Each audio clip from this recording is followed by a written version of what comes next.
Hey everyone, thanks for listening to the Metis Tech Show. Today we're going to answer some fan mail, but first, the Metis Minute. Today's Metis Minute is on vacuum. When a vacuum pump is connected to an HVAC system, it reduces the internal absolute pressure from atmospheric, about 760,000 microns, down to deep vacuum levels, ideally below 500 microns. At these low pressures, the thermodynamic properties of water change dramatically. Its boiling point drops from 212 degrees Fahrenheit at sea level to near room temperatures. For example, at 500 microns, water boils at about 32 degrees Fahrenheit. This phase change means that even trace amounts of moisture adhered to copper tubing or trapped in compressor oil will vaporize and be evacuated by the pump. Simultaneously, the vacuum removes non-condensable gases like nitrogen and oxygen, which otherwise displace refrigerant vapor, reduce heat transfer efficiency, and raise condensing pressures. Pulling and holding a deep vacuum demonstrates system integrity. If pressure rises, it indicates either residual moisture desorbing from materials or leak path admitting air. Only once a system holds below the target micron level is it considered clean, dry, and ready for charging. Thanks for listening to today's Metis Minute. Now let's start the show.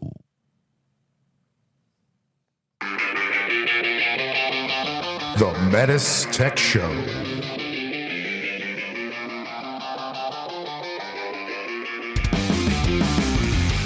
Welcome to the Metis Tech Show, a show for HVAC professionals by HVAC professionals.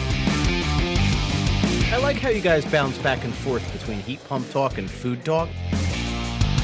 The Metis Tech Show. All right, so you guys want to hear what I cooked this weekend? Sure. Yes. I cooked shrimp scampi, but not just any shrimp scampi. It's a real easy recipe if you do it the way everybody else does it. You saute shrimp. But one of my favorite cooking shows is America's Test Kitchen because they do it scientifically. And I got this recipe is theirs, and I tried it, and it's amazing. They cooked 50 pounds of shrimp before they got the right one. So, and they say the most mistake people make is they saute shrimp. So I didn't saute shrimp. I did it with them. It's you buy the shrimp and you peel and devein it yourself. Right. Then you brine the shrimp in salt and sugar and water. They called it 3-2-1. 3 tablespoons of salt, 2 tablespoons of sugar, 1 quart of water. Okay. And you refrigerate that for about 15 minutes, a half hour. Meantime, you take the shells and you put them in a skillet and you make a stock out of it. You put white wine and some water in there and you simmer it for 5 minutes and now you have your stock. Throw the shells away. Oh, wow. Right? And then you just do all the garlic and everything else. And one thing that they did to make this sauce, because a lot of times I've made it before where you have butter and olive oil, right, and it separates. But this prevents it from separating. So they took a little bit of cornstarch and mixed it with a little bit of wine to make like a thicker, almost like a gravy consistency. Man, it was so good. Yeah. Well, so what did they do with the shrimp after they brined it? Oh, the shrimp goes in and just finishes cooking. Gotcha. Okay. So Right. not like a true saute. Right. Just kind of uses the heat. It's almost like poached shrimp. Right. Right. So it was so. So that's all just the brine. It's not the brine, but the stock. You cook it in the stock. Yeah. No other spices or anything like that. Yeah. No, there's garlic. Of course. There's salt and pepper. No tomato base or anything like that. No tomato base. It's just basically garlic and olive oil and butter. Lots of butter. Yes. I think I used like a whole. First of all, they called for unsalted butter, and that's one of my. We talked about pet peeves yesterday in our meeting. One of my pet peeves is when I see unsalted butter, I ignore that. No one should ever use unsalted butter for anything. Exactly. Right? It's always going to be salted. Now, for those of you with high blood pressure, I'm sorry. It stinks if you have to eat unsalted butter. Take your medication. Yeah. Then have salted butter. Yeah. Eat a vegetable once in a while. Yeah. Okay.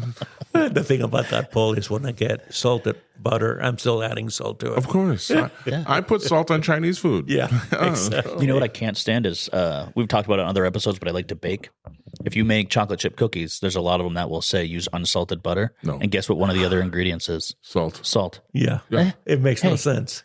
Why would you tell me to put salt in it if you told me to put unsalted butter? Yeah. So I use salted butter, and I still put the salt in there. It's perfect. Yeah. You know, there's probably some, chemistry reason to that, you know. There's some sort of chemical change that happens when you put salt and butter. because baking is chemistry. Yeah. It really is. If you're good at chemistry, you're probably a good baker. True. So there's probably something, you know. However, that's like really, really intricate baked goods. But if you're just making cookies, it's barely Just mix it up and accurate. slap it on. I've been like, oh crap, I don't have baking soda. I'll just throw baking powder in there. There you go. Crap, I don't have vanilla. I'm just going to put honey in it. Then it always comes out as cookies. Yeah. Absolutely. Yeah, and there's an app that you can get, or a cheat sheet. I don't know. My wife has one, and if you're missing this ingredient, this is what you substitute it with. There you Right? go. So it's all this. I didn't have egg, and I put olive oil in it. It still was a fantastic cookie. Really? I probably should have used vegetable oil, but I I don't love olive oil. have I that use in the olive house. oil in everything. Here's the thing about cookies. You're really hard to screw up a cookie. It's going to taste good. You put sugar in it, it's going to taste good. The worst thing you can do to a cookie is overcook it or overbake it. Yeah. That's if I you don't get know. it to the proper. I like it overcooked. I like crunchiness, Where did you get this guy? I don't know. Yeah. especially right out of He the was oven. here when I got here. I didn't have a choice. Who hired you? Juan? Who hired You did. I did. He likes I must have been on toothbreaker drugs cookies. or something. You were. I'm probably going through one of my mental episodes. Anyway, everybody, welcome to the Metis Tech Show. My name is Paul Shavs, coming to you live, recorded, of course, from Atlanta, in our office in Atlanta. And who's with me? Bryn, how you doing? Juan, howdy. All right. Okay, guys. So we're going to take today and we're going to answer some of the viewer mail. It's been piling up. It has. And what we do with the fan mail, viewer mail, like people are viewing us, listener mail, it should be called. It's fan mail. But we wait until we get enough that we can talk about and find a topic. We're not going to just do an episode on fan mail and just read the mail. Right. We try to save up, and when we have something technical we can talk about. So we'll read some of these mails, the emails, the texts that come in, and then we'll finish with one that came in that was actually a pretty interesting topic and something I used to deal with all the time. Yeah. So I want to bring. Now, before we get started, one thing that I do want to address, because we get this for fan mail probably more than anything else, and that's the food. So some people don't like the fact that we talk about food. Some people love the fact that we talk about food. Yep. And I just want to take this moment right now to apologize. To absolutely nobody. We're not going to stop talking about food. Never, never, Get never, used never. to it. I was just told by Aaron Davis a couple days ago that Spotify has a marker that was put in by Spotify for how to skip it. So, there's a fast forward button on the Yes. bottom right corner of most of your podcast apps. Or a Feel 10 free to second use that. skip, keep hitting it. Listen, this is fun for us, right? Yes. This is what we do. This is not part of our daily function. It's not a job requirement. We do this because it's fun. And one of the things that keeps it fun for us is the food. Yeah. So And listen, get it's- used to it. On the other podcast that you listen to, they're going to go through 5 minutes of commercials. We're not doing that. Nope. Yeah. This is just our thing. A lot of people like our food. And there's a pause button right in the middle of your screen. To the right of that, there's a little circular arrow. It either says 15 or 30. Just keep hitting that until hitting you hear it. And yeah, that's our shtick, and that's what we're going to do. And we're I sticking agree to with it. All right. So this goes back. I don't know when the last one we read, but I'm looking at the text that we get. Yeah. Somebody said, you guys need to try smoking garlic in a smoker. Amazing. And that came from Auburn, Washington. All right. And from Wichita, Kansas, somebody asked, how can I get one of those cheat sheets for the PAA coil control? And we have something, don't we, Bryn? Yes. Yeah, so we have some of our sales folks have cheat sheets for the current PAAs for the 410 models. And what they're actually doing with the 454B when those get released is they're going to have a quick reference worksheet or like a startup guide that will have all the same stuff, which is basically your function setting, the crucial function settings, and also your wiring. So the wiring will change with the new equipment. So it actually has breakdowns for, if you're doing dual stage furnace, single stage furnace, whether you're using a third party controller versus one of our controllers, and there's a wiring diagram for each one for your thermostat setup. So, they did a really good job with that. We got a chance to look at it and make some minor changes, and so we can expect that with the new equipment. All right. Let's see. We got another text here from Nicasio, California. We have two of them actually, about a month apart. One was an amazing job, guys. I live in Northern California, Bay Area. I always listen to your podcast. Great knowledge from you guys. And several weeks later, it said, amazing show, guys. Amazing. It's amazing. Amazing show, guys. This is Julio Calderon from the Bay Area. So, Julio, thanks for listening. Thanks for being a fan. And let me see. I got a couple here. Long-time listener, first-time texter. The Metis Minute Tech Tip was a nice touch. You guys rock. And that's Brent Cox. He's one of our DSGs from up in Yes, Michigan. I know Brent. Yeah, so the next one says, love the addition of the Metis Minute. Makes me feel like a kid. And then he also said, thanks for the plug. We must have mentioned him on a podcast. Yeah, I'm going to ask for a raise. Yeah, we did mention him on the podcast because we bumped into him when we were at the ESCO show in Vegas. Okay. Yes. Yeah, he's a great guy. I've known him since, I think he's one of the first DSGs I ever met. I've known him since I started working here. Oh, okay. And that's what it was. And hopefully his wife has made him gooey butter cake by now. Yeah, that's what it said. Yeah. I've seen him on Facebook with his wife, and I'm going to tell you, Brent, if you're listening, you married way above your pay grade. Yes, he Because did. she is a beautiful woman, and Yes. and you're not. So, Not even close. yeah. Not even close. So, and then Nick, of course. I don't think we've ever had an episode where we didn't get a text From Nick. I think he's probably up there in the top. I'm going to say the top 5 fans, maybe the top. Yep. Even now. But he's always commenting on the great episode, and we just if we read them all, it would be the whole show. You know, and let me see here. Bryn was absolutely on fire this episode. Dude is like the Mitsubishi Electric version of Skynet, learning at a geometric rate. Look out, Paul. He might be coming for your job soon, and he can have it. Yeah. No, Bryn, I think Bryn's got a great future. Let's say, this is the last episode, Bryn. I forget who was on it. Might have just been... This was the Heat Pump Summit. Oh, the Heat Pump Summit. It was Yes. me and Steve and a couple of guests. He goes, Bryn must have been under the weather when you guys recorded this latest episode. I didn't hear a single yup. Yeah. So we talk about this in Train Yeah. the Trainer, right? You know, little catchphrases. Yes. Yours is yup. Yep. Yup. You know what mine is? Yeah. Yeah. Yeah. Yeah. I'm always doing that. Yeah. Yeah. To be honest with you. Yeah. To be honest with you. Oh, please don't get me started. All right. That's my biggest pet peeve. Okay. And then let's see. So I don't know how in depth this is. Another email we got. So I don't know how in depth you guys would be able to get on this subject because I know a lot of information is proprietary. But lately, I've had a slew of City Multi LEV troubleshooting calls that haven't gone all according to plan. Some of the information that I would be interested in learning about would be: 1, how the indoor LEVs with the outdoor unit to manage overall refrigerant flow in a large Y series or R2 series system. That would be an interesting. I don't think we've done that, have we? Not specifically, no. We've done LEV kits and We talked things about LEV LEVs. kits. Yeah, we talked about refrigerant flow, but not specifically LEV logic. Okay, and then 2, what the LEV pulse ranges are for various sizes of City Multi indoor equipment. I was also under the impression that the LEV range was 41 to 2,000 for every piece of City Multi indoor equipment, regardless of tonnage. This assumption seemed to be challenged on the last podcast. And I don't recall. That might have been one of the Tiger team. Yeah, I think when Brandon and Sean were on, we talked about the LEV pulses, and depending on The size unit, of the unit. you may have different pulses. Right. So knowing it on a basis of percentage as opposed to just a number Right. could be helpful. Yes. And I did some digging into that. Most of our engine, if not all of our engine equipment, is 2,000 pulses.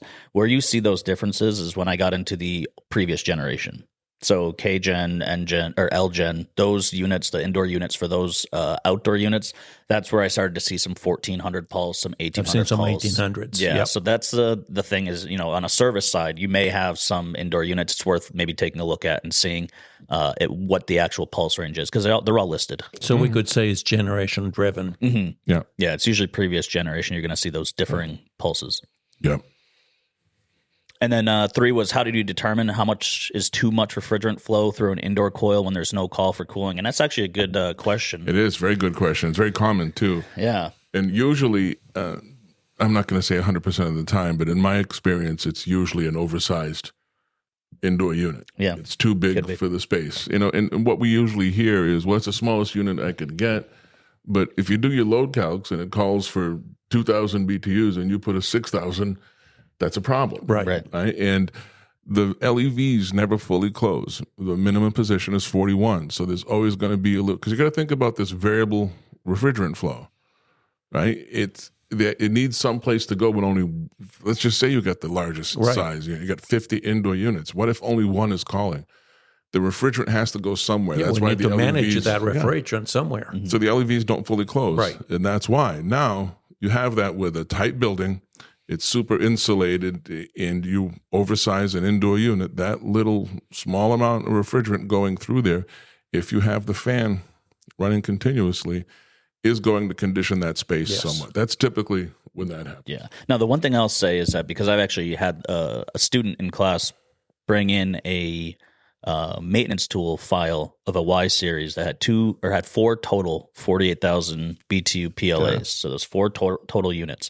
And what I was finding is that one of the units, whenever any other unit would run, even though it was not operating and it was at 41 pulses, you look at TH2 during operation, it would get down to 32 degrees. Oh, wow. As far as I'm concerned, that's not a functioning LEV. There's something you're bypassing at that LEV. So I would say this is just a personal general rule of thumb is I would start to be concerned if I saw my LEV pulses at 41 and I was seeing TH2 or liquid line temperatures in the like 50 degree range. Anything 50 or below, I'm starting to go, is this thing bypassing? Because that's what our target is for that coil anyway. We're looking for a 32 to 50 degree coil. So if I start approaching that temperature with 41 pulses, that's when I'm going to start to worry, am I bypassing in that LEV? Is there a mechanical failure of that LEV? Yep. Good point. All right. And let's see. What's the next email here? So let's do number 2. Number 2.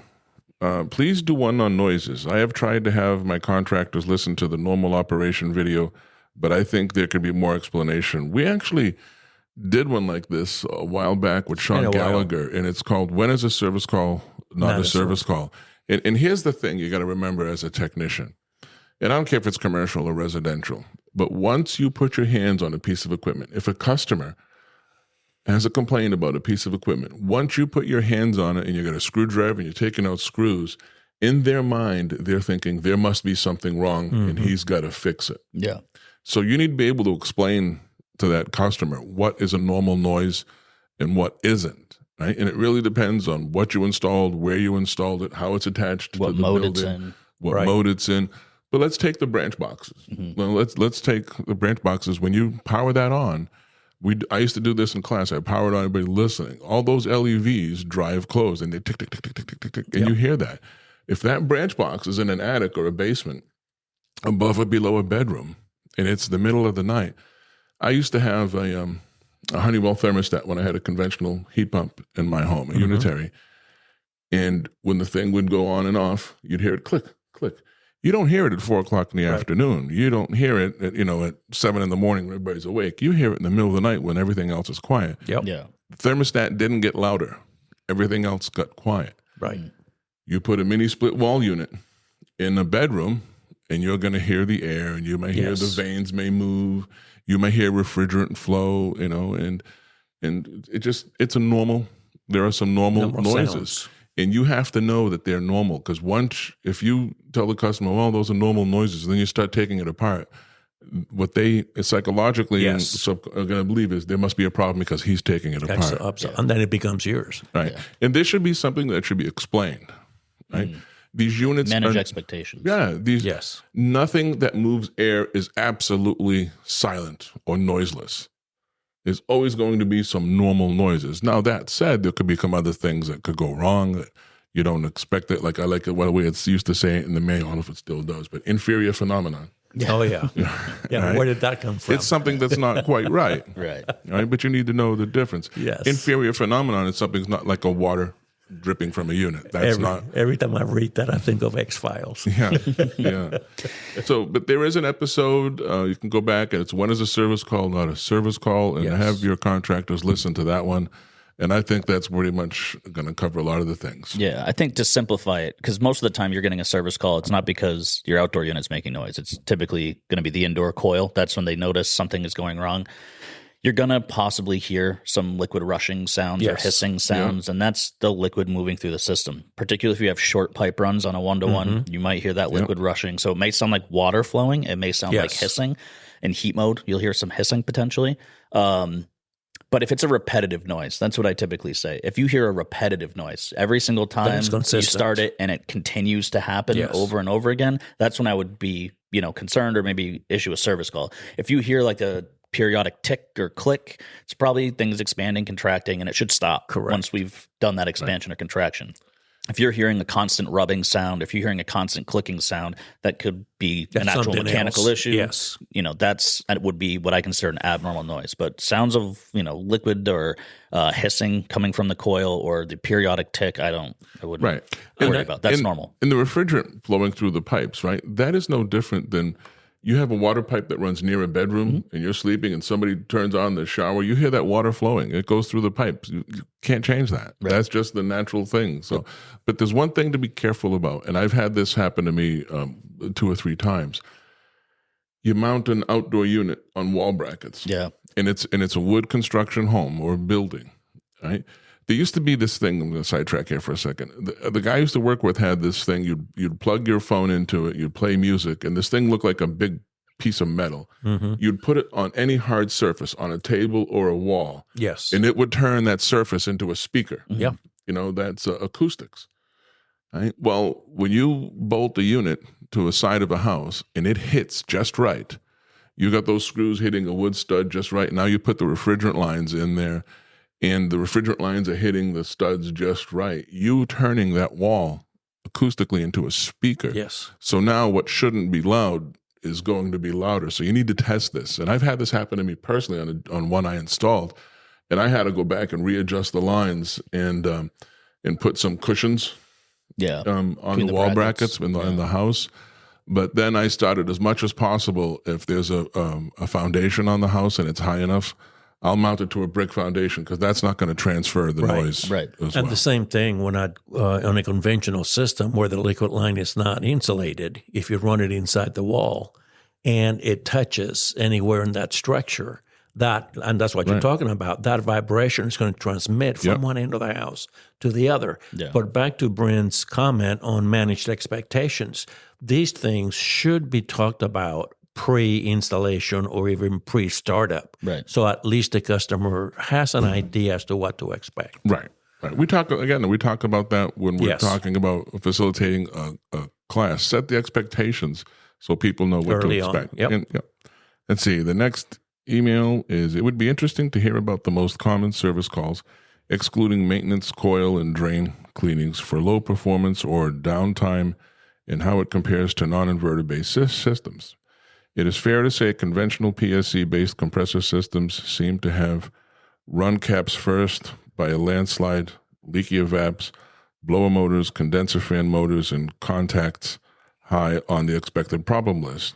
A recent podcast of a well-known show suggested failing thermistors were high on their inverter-based systems list and implied Mitsubishi was included.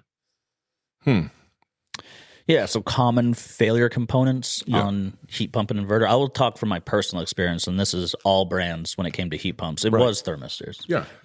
They're commonly common. They were the most common thing that I was replacing, I would say, on most of the heat pumps I worked on. Think about what a thermistor is, though. It's a resistor. Yeah. Right. And it's out in the elements, and it's probably made, whatever materials it's made, they're going to react to the temperatures. High temperatures, cold temperatures, contraction, moisture. Expansion, moisture, water, the elements. Anything that's in the elements has a life cycle. Right. And we just have to be aware of that. And they will change. They can change resistance. Yes. Right? If it comes to that. You get the contactors. He mentioned contactors on a conventional systems. Those contacts get pitted, opening and closing, the arcing, they get pitted. We're all trained to look at them. Hey, it's preventive. You want to save something, that little contactor, $100 contactor. I know my price is probably outdated, but $100 contactor is better than $1,000 compressor. Yeah, absolutely. All right. So those are the things you look at. So a thermistor. So if it's me on a maintenance call, either way, diagnosing or maintenance, I start with the system off, and I'll connect the maintenance tool, and what do I want to see on the thermistors? Ambient temperature. I want to see them all the same. Yes. If they're all in the same space, they should all read the same temperature. Absolutely. Yeah. Right? If I see one that's way off, if I see a degree or two off, I'm not worried about it. Exactly. Right? Because, especially in TH4. Right. But if I see, hey, they're 10, 15 degrees off, that's time to replace that thermistor. Right? I don't know what the lifespan on those. I think it's in the manual. It's going to tell you in the manual is what the life expectancy is for all the different components. I don't recall off the top of my head, but and we did do one on the most common calls that we get. We did, I think, a 3-parter with Austin Yes. a while back on the most common tech support calls that we get. We've done that, so you can go back and listen to that. But I don't recall that we've ever approached it from a preventive maintenance side. But yeah, and I'm with Bryn. I mean, I've seen that failure in just about every brand, whether conventional or variable speed or variable capacity. It's just the nature of that component. Yeah. It's compared to a cars. Every model of cars, every car manufacturer is going to have the same issues on wear and tear. They're all going to need tires and brakes. Yep. It's not just the Ford brakes don't go quicker than the Chevy brakes. So it's the same thing. Yeah, I would say at the end of the day, the two most common, one by far, as far as I'm concerned, the most common heat pump service call is refrigerant related. It's leaks, it's overcharge, it's undercharge. Yeah. That's the kind of stuff that I was dealing with on a daily basis when it came to heat pumps, was undercharged systems due to a leak or overcharged systems due to not paying attention to the manual and the proper, trim charge. And then second would be, a thermistor harness here and there. Yeah. Yeah, I kind of agree with that. But the sad part is the first one can be prevented. Yeah, absolutely. With proper piping, which we did. We did one on proper piping techniques and a good installation. And I was in a meeting recently, and I'm not going to mention who they were, but it was my counterparts at other manufacturers. We had a meeting around workforce development because it's going to take the whole industry to help our workforce grow. Well, no manufacturer can do it by themselves. But we were talking about this, and we all see the same issues. We all see a problem with basics, basic installation and piping techniques. Yep. And we need to tell the schools to do a better job training. Oh, yes, absolutely. Right? And then there's one more that says, "Hey, dudes." I guess it's referring to you two. After listening to the acronym episode, I wanted to share some details of an installation that we did earlier this year and how thermostat Setback was causing problems. Oh, I hate Setback. Mm-hmm. Anyway, more on that in a minute. We removed a 2-ton straight AC high-efficiency gas furnace and replaced it with a 1.5-ton SVC hyperheat system. Thanks to load calculations using conduit tech, which I learned about from the show. Oh, that's good. Marissa will be happy to hear about that. After the unit was installed, I received a call from my customer stating that the unit had a freeze protection error showing up on the thermostat and it wasn't working. I went out to reset the error and tested performance. We were getting well over 18,000 BTUs. The static pressure was sitting at 0.4. The unit seemed to be running fantastic, but just for good measure, we added some additional return air. A few days later, I got the same phone call. I rechecked everything through DSB, well within the line set length, well within the vertical separation. For giggles, I turned into the highest fan speed instead of auto. Still a problem. Finally, after a conversation with a customer, I found out that she was using some extremely aggressive setback. She would set the thermostat to 82 while she was at work, then drop it to 67 before bed. I advised her to limit the setback to 4 degrees, and the error has not come back since. What are your thoughts on this error? I've never had a system throw that error, and plenty of them have run through a hot pull down. Also, I've heard a shout out in the 4250 error episode. My mom was super proud. Yeah, and that's from Cole at Prime Air, and I want to say he's in the Kansas City area. Yeah, Missouri. Yeah, we actually met him a couple of times. He's the one that put Fiji. That's what he's talking about. We mentioned him because he emailed us. Well, he listened when he was on vacation. On vacation with his wife, and he was in Fiji and he listened. And what kind of vacation is that, Cole? Yeah. You're with your wife in Fiji and you're listening to us? Something's wrong with that. Some people just can't stop listening to us. I know. I know. But this is something, again, I used to deal with this quite a bit. And I'm going to say this, my opinion, I don't like Setback. I don't think it's worth it. Nope. And if you are going to set it back, don't go more than 3 or 4 degrees. But if my AC is on, it's on. It's the same temperature. It never changes. Yeah. When it gets cool enough outside and I can open the windows, I will. The AC goes off. When it gets cold enough in the wintertime and I need heat, I set it for a temperature. I leave it. I never touch it. And I suspect what's happening here, and I used to see this quite a bit, in conventional VRF, it doesn't matter. I had more than once, I had a couple of customers, because we didn't educate them well when we did the installation.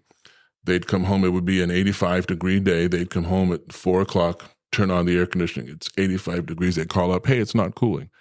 If it's sized properly, I'm sorry, and you wait until the hottest part of the day to turn it on, it will not cool. Yeah. Another problem we used to have in specific with Setback, this lady's letting it go to 82 during the day. It's a 15-degree setback. If it gets to 82 in that house and she comes home at 4 or 5 o'clock, it's going to run and run and run and run. It's going to take a long time to reach temperature. But what can happen, and this happens a lot in New England around this time of year, is if you turn it on and it runs a long time and the outdoor temperature, the ambient temperature gets down below 70, into the 60s, what happens to the head pressure? It goes down. And what happens to the back pressure? It goes down. It goes down. And then that coil temperature gets down below 32 degrees, the evaporator coil. Right. And now you're freezing up. Now, we have the freeze prevention. It's not going to let it freeze up. And a conventional system would ice up. And this just happened to Janessa. She works on our admin team at her house. I was talking to her about it. It's what it sounds like happened. When she explained it to me, she turned it on late in the day. It got cool. And once it's iced up, you show up on a service call, you see the frost coming back on the suction line of the compressor. Don't throw your gauges on. Right. You can't tell anything. It's got to thaw out. And it can take hours and hours all day to thaw out. So I suspect that's what's happening here. Yeah. It's again, a user issue. And we had this happen. I had a customer we put in we took out one of those old, big, giant Williamson furnaces. Used to blow really super hot air. And we did the load calculations. It was a townhouse in the middle, surrounded by another townhouse. We put in a 60,000 BTU, 90+% efficient furnace. Yep. What this guy did is he turned his heat off in the dead of winter all day long when he was gone. It would get into the 40s and 50s in the house, and then he'd turn it on and say, it takes too long to heat up. He goes, you're not supposed to do that. Right. And he didn't want to hear it. And by the way, 67 degrees set point, and I think I've mentioned as low as we go before. But I think I've mentioned this before too. That's no longer high temperature refrigeration. That's no longer comfort cooling. Right. And there was a service call, and I want to say it might have been Cole's customer, who knows? But it was in the Kansas City area where this was years and years ago, maybe 10 years ago, where the guy was complaining that he couldn't get it to 67 when it was almost 100 degrees outside. Oh, wow. Yeah. If you can get it to 67 when it's 100 degrees outside, you have a walk-in cooler. Yes. A walk-in freezer. You don't have air conditioning. So that's a service call you should never go on. And if you sized it for that, they're going to be cold and clammy. And I was talking about this with somebody recently too, is if you have a customer that insists that they want to reach 67 on the hottest day, my advice to you is to walk away. Don't touch it. Don't install it. Yep. Don't touch it, because you can argue with them all you want. Just say, maybe you better find somebody else. They're never going to be happy, because it's never going to happen. Yeah, they're never going to be happy. They're going to be cold and clammy most of the time, and you just need to be able to walk away. You gotta enjoy life. Typically, they're designed to maintain a 20-degree difference from the outdoor ambient. Typically. Yeah. So outside of that setback being the issue, just other things to check. It sounds like this actually resolved the issue. And Cole's a pretty smart guy, so I doubt he missed any of these steps. But just make sure that your charge is proper. That's going to cause some freezing as well. And then also, I'm glad that static pressure was checked. It's sitting at 0.4. You added some additional return. Just make sure you're going through all the steps for balancing the system. Compare it to the chart that's in the manual for your fan. Check that static pressure at high fan speed. Compare it to whatever you have your static pressure setting for. Just make sure that you are balanced and you're getting the proper CFM based on design. Those are the two big ones. Right. It's not enough to just say, okay, got 0.4 and it's set for 0.5. It's probably good. You really should see what your CFM is based on the high fan speed. See where your airflow lands, and then determine from there based on what the design CFM is for high fan speed. Are you too low or are you too high? Right. And you may need to make some adjustments. You may actually, if you're at 0.4, you might have low CFM for what the design is, and it may actually make sense to jump to 0.8 on the static pressure setting just to get that CFM up a little bit higher. And then, that way, if something like a filter starts to get dirty, when you lose that CFM, you're not back in the same problem later. So it's just something to consider. Like I said, Cole's a sharp guy. He would do this anyway, but just in general for all the other folks listening. And one more thing to also look into is the integrity of the duct system, because this is an air handler. So is the duct work in the attic? Is it in the crawl space? Is it in the basement? Is it insulated? Is it sealed? No. And the best way I found to test the integrity of the duct system is take a temperature at the closest register to the fan coil and then take another temperature at the farthest, and there should not be more than 2 to 3 degrees apart. Yeah, good if point. it's farther than that, you're losing air or you're losing temperature. Yeah, that's a good point. That's the best way to test the integrity of the duct system. Yeah, absolutely. Well, yeah, that does it for the fan mail. I think we got some of the good ones out of the way. I like to try to address these technical ones short form, and then some of them come up, like the LEVs in particular. Like we may end up going into a full length podcast on that. But in general, it's just good to keep up with these. If you folks listening have any follow-up questions, if you have anything that comes up that you want answers on, we do compile them. We keep an eye on them. When we get enough, we do another fan mail episode. So don't hesitate to send in some fan mail, and we'll address it. We'd love to hear it. Yeah. So we're doing barbecue tonight. Oh, well, yes. We're doing a cookout is what we're doing. We have our team meeting right now. Barbecue is going to be involved. Yeah, and Steve is going to be cooking on the grill. Scott's going to come join us from the dark side to help Steve cook. Last year we probably gave away like 4 or 5 pounds of food at the end of the night. So much left over because we couldn't eat all that they bought. Yep. So I'm really excited for it. I also can't wait to get in the pool. It's going to be a hot one. Yeah, it's going to be like 90 degrees today. So I'm looking forward to it. Looking forward to it. Yeah, can't wait. It's going to be a great time. Yes. Thanks for listening, everybody. We'll see you on the next one. All right, everyone. Adios.